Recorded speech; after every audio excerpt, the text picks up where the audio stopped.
We are the Eco Warriors!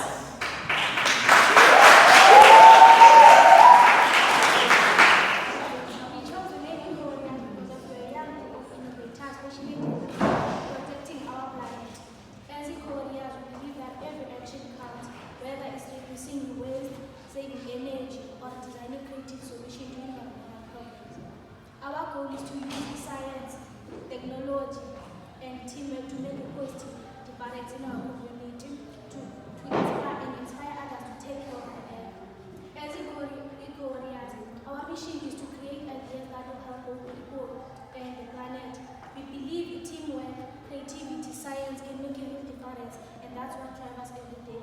Our team is passionate about protecting the environment and finding a creative solution to the world needs. So, our problem statement was that how can archaeologists use the technology to make a holiday game of the cave? So, as we Eco-Warriors, we came up with this idea. Why not send in the drones instead of the humans to map those caves? Now, back in the day, humans used to map it manually, and they still do now, which is quite dangerous and it is very time consuming. Now, if we send in our robot will have the following technology, which is LiDAR for scanning. Here you can see it here. I'm not sure if one is going to see the but it will have LiDAR for scanning, for making a 3D structure of the cave, and have ground penetrating radar, which will warn the human archaeologists if they want to go inside the cave. So our robot will act as a scout first. It will go inside the cave and scan the whole entire cave and photograph it, which will be attached to our robot.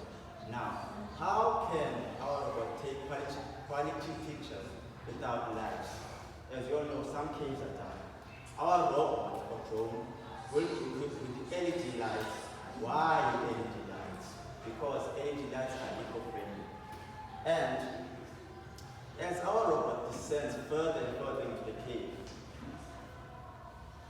it will also have these features which will avoid any obstacles in the way. So it will be able to go through tight surfaces, narrow passages, and avoid any obstacles. And it is much safer than sending in a human, because you don't know what you will expect in the caves. Maybe the snake that might bite you, might end up poisoning your leg or arm.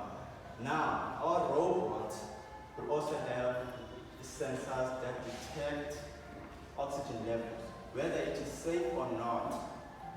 Are humans able to breathe in, breathe out, and it will be also be able to detect toxic gas in the atmosphere.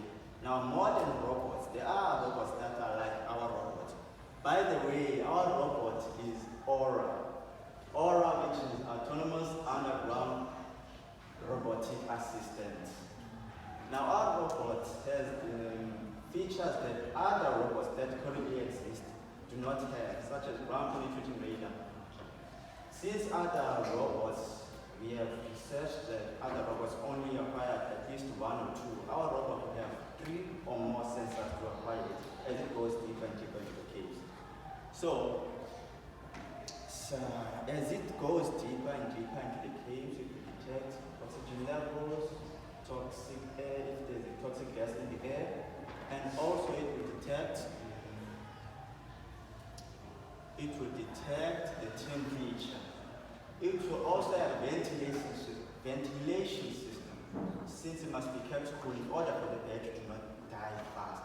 Now, if the battery reaches maybe 50% or has 1 hour left, it will use a thing called SLAMs. SLAMs, which stands for simultaneous localization and mapping. Since there might not be GPS in the cave, so what is SLAMs, how and how does it work? Our robot, as it descends deeper and deeper into the cave, if which is 50% the battery, or it has 1 hour left, it will localize itself in the map it has already created, and it will go back the way it came back in. So our robot Aura can be used in other scenarios other than cave mapping, like rescue missions. It will be able to craft a pathway for rescuers in order to not cause any more casualties, maybe at a falling down building, and at a small enough crack for the robot to fit through. Now our robot can also be used in mining, which since it has a ground penetrating radar, it can detect other materials or ores that are within the surface. So our robot Aura is a very multi-functional robot. It can do almost, not everything, but almost everything that operations or other people need to explore. Now, I have done deeper research, and the price range, it can also be used for, it can also be used by schools such as high schools or even Inkcubeko. Since you can also have a model of a spy prime, the range of that price ranges from 9,000 to 80,000 rands. So it can be quite expensive, so they need to watch out for the equipment. And for the high-end, for real-world use, it can be used the price ranges from 186,000 to, it's a lot of money. It's a lot of money. Millions, I'm telling you, depending on the material you use. So our robot is quite fit for mapping and other scenarios. And Aura, thank you. Handing over to my teammates.